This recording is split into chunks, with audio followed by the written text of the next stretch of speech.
गोंधळकर महाराज यांचं प्रवचन 18 जानेवारी. नाम निष्ठेने घ्यावे. नाम श्रद्धेने घेणे म्हणजे काय?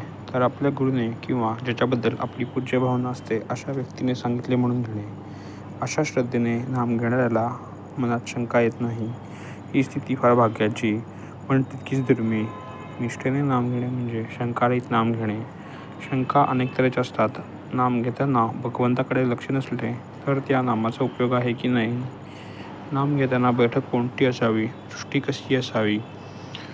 नाम घ्यावे किंवा कसे, अशा तऱ्हेचे अनेक शंका मनात येतात. थोडक्यात असे म्हणता येईल की आपण जे नाम घेतो ते भगवंतापर्यंत पोचते की नाही, या एका शंकेने सर्व शंकांचा समावेश होतो. भगवंत आणि त्याचे नाम एक रूपच असल्याने त्या दोहाच्या आड काहीच येऊ शकत नाही. एखाद्या व्यक्तीच्या पाठीमागे आपण चालतो असताना आपल्या तोंडून त्याचे नाव उच्चारले गेले तर तो लगेच मागे वळून बघतो. ही जर मनुष्याची स्थिती, तर भगवंताच्या बाबतीत त्याचे नाव त्याच्यापर्यंत पोचत नाही हे कसे शक्य आहे? खरे पाहिले तर भगवंताचे नाव त्याच्याच कृपेने आपल्या मुखात येते, म्हणजेच त्याचे नाव तोच घेत असतो.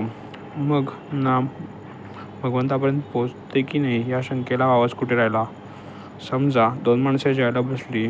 त्यांच्यातल्या एकाच्या मनात काही विचार आले आणि त्याच्या जेवणाकडे लक्ष नव्हते, पण हाताने तोंडात एक घास घालण्याचे काम चालू होते.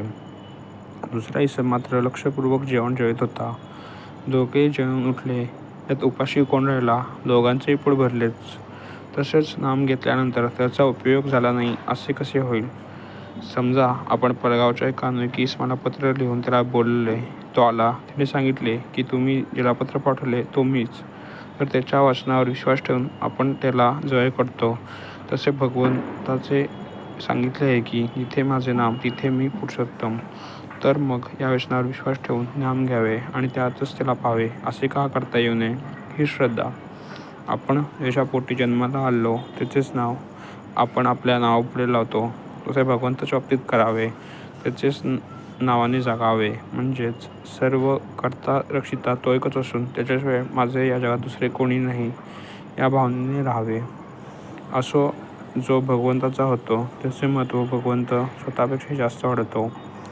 नामाने भगवंताची प्राप्ती होणार ही खात्री असावी. अशा नामालाच निष्ठेचे नाम असे म्हणतात.